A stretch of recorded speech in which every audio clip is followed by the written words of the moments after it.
Hi guys, இன்றைக்கி ஒரு சூப்பரான பாவக்காய் கிரேவி ரெசிபி பார்க்கலாமா. அதுக்கு முதல்ல பாவக்காய் இந்த மாதிரி சின்ன சின்னதாக கட் பண்ணிவிட்டு நல்லா வாஷ் பண்ணிவிட்டு அடுப்பில் வச்சு தேவையான அளவுக்கு தண்ணி ஆட் பண்ணி நல்லா வேக வச்சு எடுத்துக்கோங்க. பாவக்காய் நல்லா வெந்து வந்ததுக்கப்புறம் உப்பு ஆட் பண்ணி நல்லா வேக வச்சு எடுத்து வச்சுக்கோங்க. பாவக்காய் வேகிற கேப்லேயே நம்ம தேவையான அளவுக்கு வெங்காயம், அது கூடவே பார்த்திங்கன்னா பூண்டு, தக்காளியும் சேர்த்து நல்லா ஃபைன் பேஸ்ட் அரைச்சி எடுத்து வச்சுக்கலாம்.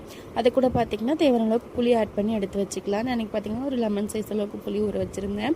பார்த்திங்கன்னா வேக வச்ச பாவக்காய் ஃபில்ட்ரு பண்ணி எடுத்துட்டு ஒரு கடாயில் தாராளமாக ஆயில் ஆட் பண்ணிவிட்டு அதில் பார்த்திங்கன்னா நம்ம ஃபில்ட்ரு பண்ணி வச்சுருக்க பாவக்காவை போட்டு நல்லா ஃப்ரை பண்ணி எடுத்துக்கோங்க. ஒரு 5 மினிட்ஸ்க்கு நல்லா ஃப்ரீ ஆகணும். அப்போ தான் பாவக்காயில் இருக்கிற கசப்பு தன்மை போகும். இப்போ பார்த்திங்கன்னா அகைன் பாவக்காவை ஃபில்ட்ரு பண்ணி எடுத்து வச்சுட்டு அதே கடாயில் கொஞ்சமாக இன்னும் ஆயில் ஆட் பண்ணிவிட்டு அது கூட பார்த்திங்கன்னா கடுகு, கடலைப்பருப்பு, உளுத்தம் பருப்பு, கருவேப்பிலை, அது கூட பார்த்திங்கன்னா வெங்காயம் ஆட் பண்ணி நல்லா கண்ணாடி பதம் வரைக்கும் வதக்கி விட்டுட்டு நம்ம அரைச்சி வச்சுருக்க பூண்டு, தக்காளி பேஸ்ட் இருக்கு இல்லையா, அதை ஆட் பண்ணி அது கூடவே உப்பு, அது கூட பார்த்திங்கன்னா மஞ்சத்தூள், மிளகாத்தூள், கறி மசால், கொத்தமல்லி தூள் ஆட் பண்ணிவிட்டு நல்லா வதக்கி விட்டுக்கோங்க. தக்காளி நல்லா எண்ணெய் பிரிஞ்சு வந்ததுக்கப்புறமா நம்ம வதக்கி வச்சுருக்க பாவக்காவை ஆட் பண்ணிவிட்டு லைட்டாக தண்ணி ஆட் பண்ணி அது கூடவே நம்ம கரைச்சி வச்சுருக்க புளியும் ஆட் பண்ணிவிட்டு தேவையான அளவுக்கு லைட்டாக தண்ணி மட்டும் ஆட் பண்ணிக்கலாம்.